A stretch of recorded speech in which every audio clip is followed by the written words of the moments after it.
Well, hi everybody. It's Miguel again. Today is the 26th of October, 2023, and I wanted to spend some time talking about art today. So, I'm going to go find a quote in my book, The Quotable Artist, and we'll read the very next quote and we'll talk about it a little bit. The very next quote is, and this is on page, well, actually, I guess it's page 2. The quote is by Agnes Martin, 1912. When I think of art, I think of beauty. Beauty is the mystery of life. It is not in the eye, it is in the mind. In our minds, there's awareness of perfection. Let me say that again. When I think of art, I think of beauty. Beauty is the mystery of life. It is not in the eye, it is in the mind. In our minds, there's awareness of perfection.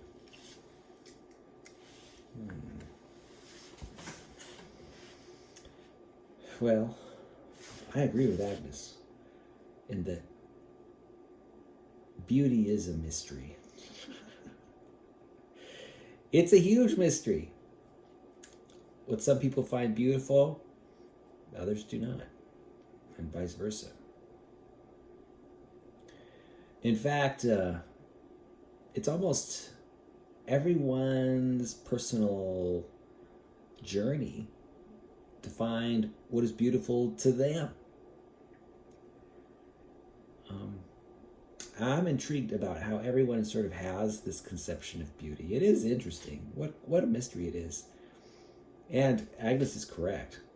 Beauty is not in the eye, it is in the mind. Very much in the mind. You know, I think for sometimes we forget that the brain is locked in a vault, in a skull in which it is dark. It's dark within that skull. It's completely sealed off, except for a few openings that allow for signals to enter through the nose, through the mouth, through the eyes, ears, and then through touch sensors in our skin and the nervous system as those signals get routed to the brain. The brain sees, hears, feels, smells, tastes nothing. The brain is locked in a vault, which is in our skull, and all it receives is nerve impulses, chemical energy. That's it, electrochemical energy. And the brain is literally creating the world around us. Everything in the world, interpreting these impulses of electrochemical energy. It's really amazing that somehow our brains are able to piece together a world with all that sensory data. Because the brain doesn't contact any of the world. The brain is never contact. The brain itself has no sensory organs. And I think that's really fascinating. The brain is literally locked in a dark vault, and it's not connected to anything or anyone except through our nervous system and the neurochemical and electrical impulses that travel through it. Everything is a construction. I mean, just contemplating that fact is amazing to me. And there's the whole idea of there being other people. Now I'm bridging on an existential philosophical point. You know, the question of other minds. The existence of other minds is just a hypothesis for our solipsistic brain. You know, we just posit, theorize that there are other people that are just like us on the planet, and they're over there, over here, or wherever. There's 8 billion of them on the planet, apparently. And that they're just like us, that's a guess. Our brain is formulated. Of course, that's not counting the animals and plants and other things that are living, viruses. But yeah, the brain just doesn't have contact with other brains. There might be just recent, because of recent advances in technology, people connecting one brain to another brain. And I don't know anything about how any of that is going. I'm only guessing that's happening somewhere in some laboratory.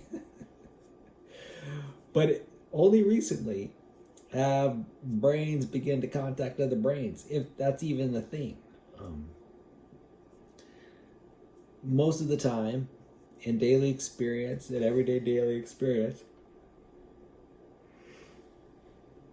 brains never connect. They never have. And I can imagine, I take that back. Their brains may have connected at one point. When I know stories of two-headed twins and things like that. And I imagine that there's like some kind of brain disorder where there might be two brains forming in a skull. I don't know. I'm just guessing at this point, but I could imagine two brains forming. Or I know that there are people who've had their corpus callosum separated. And so that separates the left and right hemispheres of the brain. And I can imagine multiple personalities somehow being another variation on a theme. But all in all, in general, brains never contact other brains. And so there's this this theory of other minds, that they exist. So why is that? Why am I coming up with that right now? Oh, it's just this mystery that the brain is. So my idea is that the brain is constructing reality all around us. And, part of this construction is beautiful. Clearly, the brain knows it's beautiful. Now, it's a good question. Is the beauty arising from outside, or the beauty arising from inside? It probably doesn't matter. You're sort of asking the question, does objective beauty exist? Well, I don't know. There's maybe objective symmetry. And there's maybe objective texture and objective color. Well, no, I can't imagine there would be objective color. Unless you define objective in a certain way. Because if you think about it, color is just variations in frequency and wavelength of light. And, if you have an E field that's varying, I'm not sure how that E field produces any kind of color. If you think about it, there's no obvious way that an undulating E field would create color. It's like, color is definitely a subjective phenomenon. But there might be an objective way to measure it if you make a certain assumptions like, well, color could only look this way if there are chemicals like this that were involved in its detection or whatever. I can imagine a definition, very scientific definition like that, getting to the root of what color is and what color people see. But that is beyond my main point. And my main point is that brains are tucked away. They're locked away into skulls. And this conception of beauty is not in the eye. It is definitely in the brain. Now, what could it be? What creates this? I don't know. I don't know why beauty would be a thing in a brain. I'm really not sure why beauty would be a thing, necessarily. I wonder if beauty is a thing that's conceptual or non-conceptual.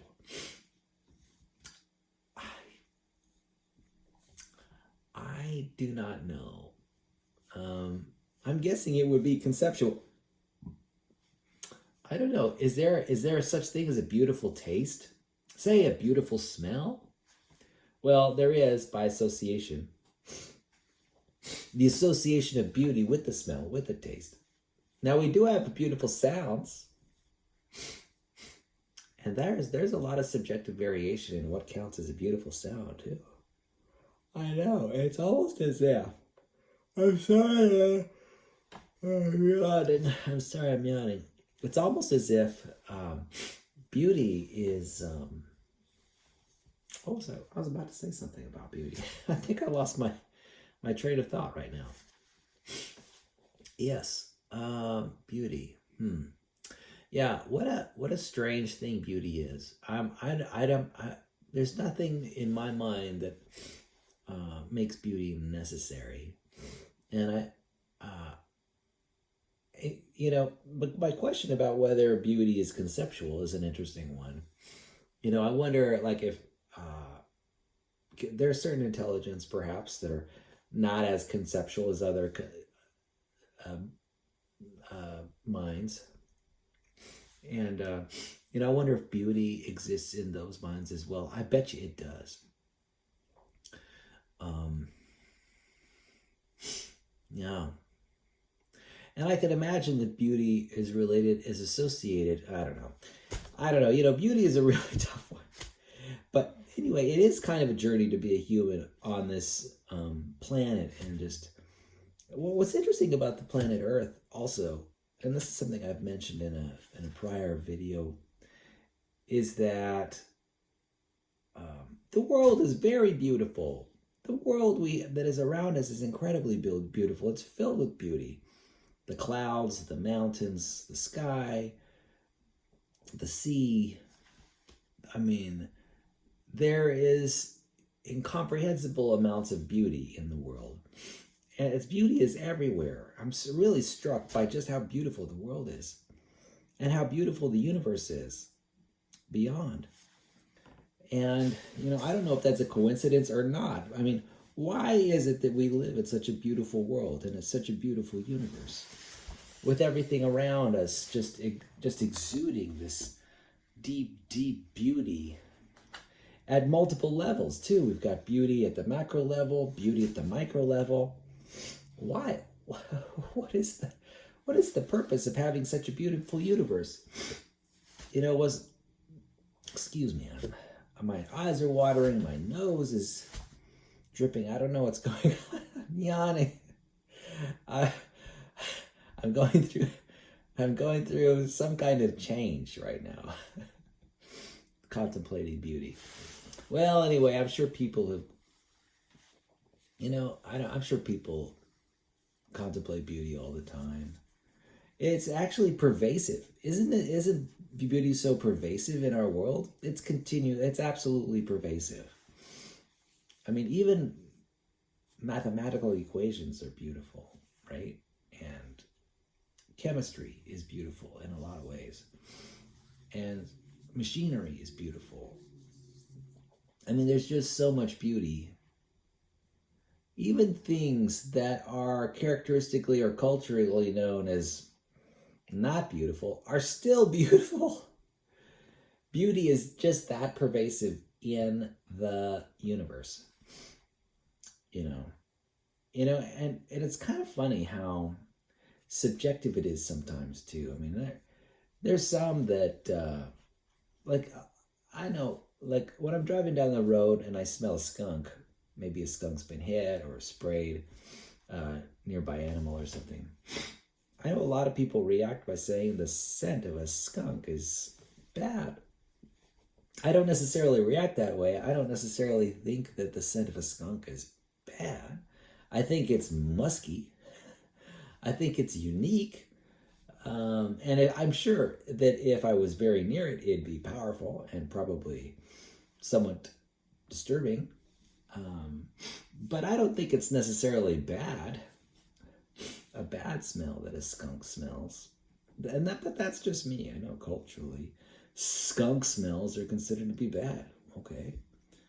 But it's not the first. It would be not the bad smelling. It would not be the first word that would come to my mind necessarily when describing skunk smell.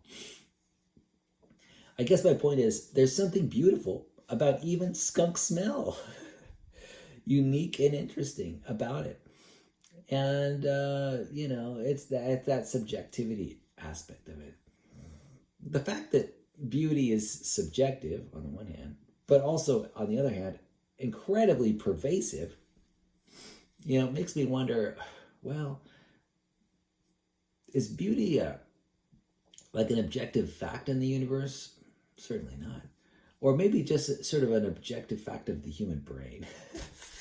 It might just be an aspect of just what a brain is and how a brain's made. And maybe this idea of beauty is all in the mind, and maybe not in nature at all. It could very well be that somehow, in order to create consciousness, beauty must be present in some fashion because it's some essential character about what consciousness is. Now, I don't know what about beauty might be essential to consciousness. That might not even be a thing. But the possibility is there that beauty could be wholly in the brain and not in reality at all. I mean, I wouldn't be surprised if that were the case, given how pervasive beauty is. And I don't even know why the universe would work in a way that was beautiful. Why? What would be the point of that? So, I don't know. Now, I want to say that it's very true that I believe that there is a value. I mean, art is basically an expression of the value of beauty. And, beauty and its appreciation, that's very active. It's kind of an active, you kind of know it when you see it kind of thing, but not always. Sometimes you have to be introduced to beauty. And then you can recognize it again and again and begin to appreciate its beauty. It's interesting how beauty can be taught to some around some objects. I know that if I were to see it like a craft and someone were to introduce it to me the very first time, I might not really appreciate it as being something special. But as someone explained it to me, say a process for making some kind of piece of pottery, I might come to recognize its beauty when I initially didn't see it before. So you could teach someone to appreciate the beautiful in a place where it may not initially be found. So this is really, the idea of beauty is just fascinating.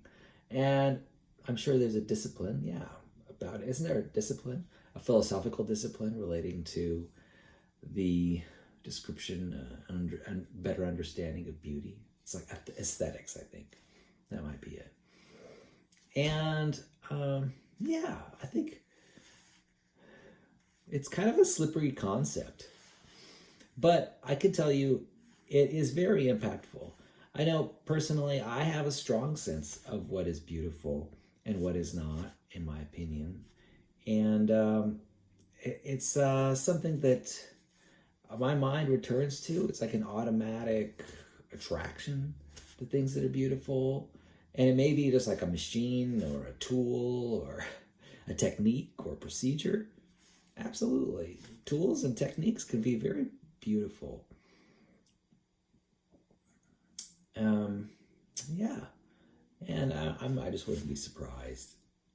So I guess my point is that everyone seems to have an appreciation for beauty. And I imagine that there could be exceptions to this rule. There might be people who just don't consider beauty at all. And that wouldn't be that surprising either, that there are people out there that may be beauty blind or blind to seeing beauty around them. That's not that surprising to me. I have a feeling that probably exists out there in the world. Though I admit that 99% of people do have a strong sense of beauty. And you know what? The idea of beauty goes beyond just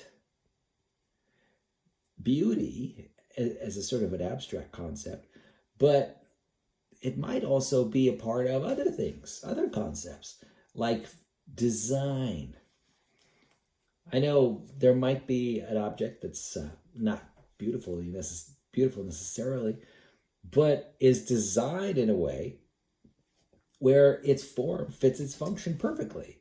And when I see that, I think it's beautiful. So there's like a design function or design form that's beautiful, and it has less to do with its sort of initial appeal and more to do with its meaning. Anyway, I think that people could definitely value beauty and design and form, and of course it varies among people. I'm sure there's some who are absolutely driven by beauty in every way, and they live their lives according to it. I've known people like this who are they're all about what's beautiful. Beautiful clothes, beautiful home, beautiful car, beautiful this, beautiful this. They fashion the world, and it's very important to them. They spend time investing in their own beauty, the beauty around them, and they're thinking continuously about beauty and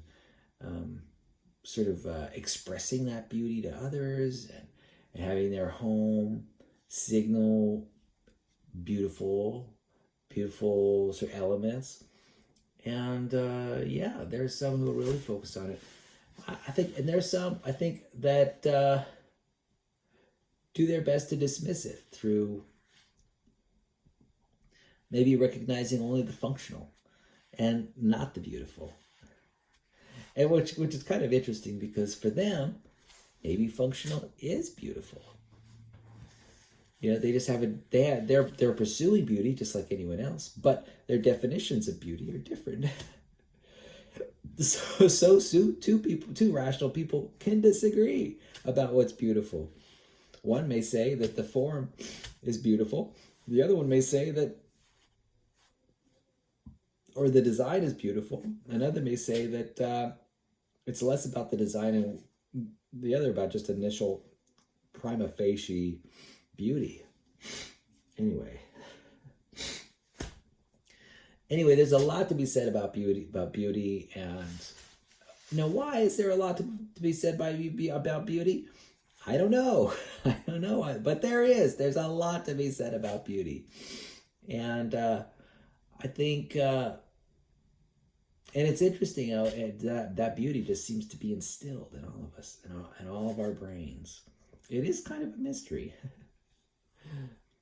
Anyway, I won't belabor beauty anymore. It's definitely in the mind and not in the eye. And it is an eternal mystery. And it's also a part of what makes life interesting and meaningful and wonderful. And I think it's a big part of what makes life wonderful to live. Oh yeah, I would guess that beauty is at least 20% of what makes life enjoyable, and could possibly be as high as 60% of what makes life enjoyable. Some may argue 80%, but I don't think I'd go that far. But maybe 60% of what makes life beautiful could be beauty. What makes life worth living could be beauty. And how wonderful it is that we live in a world that is as beautiful as it is. Anyway, like I said, I'm not going to beat a dead horse here. But there are some who will. And I'll tell you what, tomorrow I'll be talking about beauty too. Anyway, I'll talk to you later. I hope you have a wonderful evening. Bye-bye.